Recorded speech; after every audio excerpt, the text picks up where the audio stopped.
कोणाचं कोण कोण घेत आहे राईट टू रिप्लाय? कोणी सुरू केलेलं? बोला. अध्यक्ष महोदय, सीएम साहेबांनी अजितदादांच्या विषयाबद्दल बोलत असताना सकारात्मक उत्तर दिलेलं आहे. ते 100% अजितदादांना न्याय देण्याचा प्रयत्न करतील, सगळ्यांना विश्वास आहे. आणि तुम्ही बघितलं असेल ना, त्यांनी ना आम्ही कुठंच त्या बाबतीत राजकारण केलेलं नाही. ते बोलत असताना ADR बद्दल ते बोलले. मला फक्त सीएम साहेबांना एवढंच सांगायचं आहे, ललिता कुमारीचा रेफरन्स तुम्ही त्या ठिकाणी दिलाच होता, पण Amit Kumar versus union of India and others याच्यामध्ये आपण जर बघितलं तर ADR झाला असेल तरी सुद्धा आपल्याला FIR करता येतो. त्यामुळे हा एक विषय अतिशय महत्त्वाचा आहे. त्याच्याचबरोबर अध्यक्ष महोदय, मगाशी बोलत असताना मी राहुल गांधीजींना भेटलो. राहुल गांधीजींना भेटल्यानंतर तिथं डिटेलमध्ये चर्चा झाली. चर्चा होत असताना FIR हा महाराष्ट्रात घेतला जात नाही असं मी त्या ठिकाणी बोलून गेलो. ते बोलत असताना त्यांनी फक्त एवढंच सांगितलं होतं की जहाँ पे न्याय मिलेगा वहाँ पे जाके आप FIR करो. त्यांनी कुठल्याही राज्याचं नाव घेतलेलं नाही. आणि मग तिथं गवई साहेबांचा विषय जेव्हा झाला होता, म्हणजे सुप्रीम कोर्टचे प्रमुख, आपल्याला त्यांच्याबद्दलचा आदर आहे. त्यांच्यावर कुणीतरी बूट फेकला होता का चप्पल फेकली होती. महाराष्ट्रात अनेक लोकांना त्या बाबतीतलं 0 FIR करायचं होतं, पण महाराष्ट्रात तसं काही घडलं नाही. कर्नाटकात तो 0 FIR झाला. म्हणून ती गोष्ट बघून मी कर्नाटकात गेलो, कारण मी इथं प्रयत्न करून माझा झाला होता. आता ह्यात बोलत असताना फक्त मुख्यमंत्री साहेबांचं त्या बाबतीत कुठे राजकीय वक्तव्य करायचं नव्हतं हे आम्हाला जाणवलं, पण फक्त इथं असणाऱ्या आमदारांकडनं उत्तर देत असताना शेम त्या ठिकाणी झालं. मला एवढंच या ठिकाणी सांगायचं आहे की विषय एवढाच आहे, यात राजकारण कोणी केलेलं नाही. याच्यात कर्नाटकाकडनं उलट तिथं मदतच त्या ठिकाणी झालेली आहे. आपण डिटेलमध्ये कागदपत्रामध्ये तिथं जाऊ शकतो. आणि त्याच्यात राज्यसभेमध्ये हाच मुद्दा चर्चेत आला होता. भाजपच्याच एका खासदाराने विचारलं होतं 0 FIR बद्दल. तो 0 FIR दुसरीकडे होऊ शकतो का? त्याला देशाचे जे होम मिनिस्टर आहेत त्यांनी त्या ठिकाणी 10 डिसेंबर 2025ला उत्तर दिलं होतं, 0 FIR आपल्याला कुठेही त्या ठिकाणी करता येतो.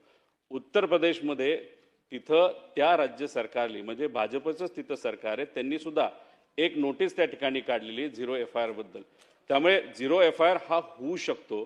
कर्नाटकाली तो केलेला आहे, पण तो आता महाराष्ट्राकडे ट्रान्सफर झालेला आहे. म्हणजे इन्व्हेस्टिगेशन ते करू शकत नाहीत, FIR करू शकतात. इन्व्हेस्टिगेशन मात्र महाराष्ट्र सरकार नाहीतर महाराष्ट्र पोलीस प्रशासन करेल, चांगलंच करेल असा आमचा विश्वास आहे. फक्त कुठेही त्या ठिकाणी कन्फ्युजन नसावं एवढीच विनंती या ठिकाणी आमच्या सगळ्यांची. आणि फक्त सीएम साहेब, अजून एक आपण म्हणालात की आपण अमित शाह साहेबांबरोबर तुमची चर्चा झाली. मी तुम्हाला जे पत्र दिलं होतं तेही तुम्ही त्यांना दिलं, त्यासाठी मी आधी आभार व्यक्त केलेत, आत्ता सुद्धा आभार व्यक्त करतो. फक्त आपण बोलत असताना तिथं कुठेतरी CBI बद्दल सुद्धा तुम्ही म्हणाला की एक रिपोर्ट येऊ द्या आणि मग आपण त्याबद्दल करू. पण काय होतंय, AIBचा जर आपण इतिहास बघितला तो 2 वर्ष 3 वर्ष रिपोर्टच येत नाहीत, फायनल रिपोर्ट.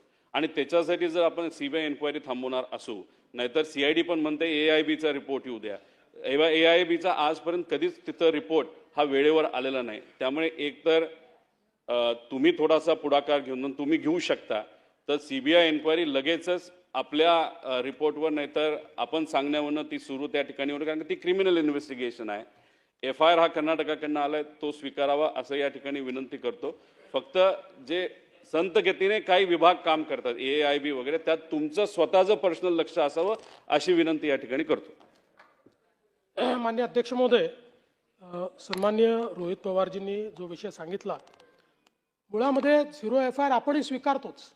महाराष्ट्रामध्ये BNSचा कायदा आल्यानंतर 0 FIR ही व्यवस्था आपण उभी केली.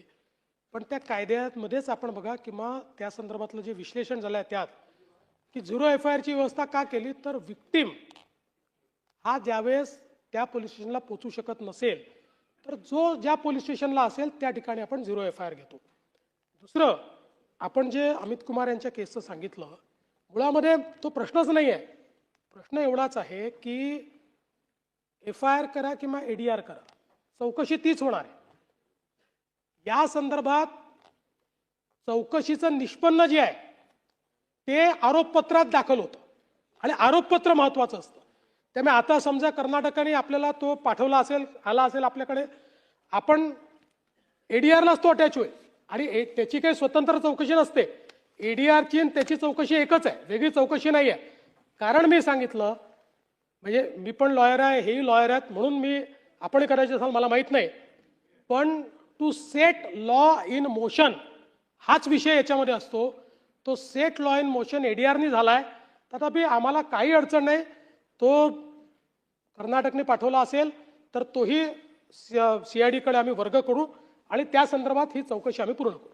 चला पुढे जाऊया. आणि त्या संदर्भातही अध्यक्ष महोदय, आम्ही जाणारच आहोत. मी पुढच्या आठवड्यामध्ये माननीय गृहमंत्र्यांची वेळ घेणार आहे आणि त्यावेळेस त्यांच्या पाठीमागे लागून हे जे काही बाकी विषय मांडलेले आहेत ते क्लिअर करून घेऊ. चला.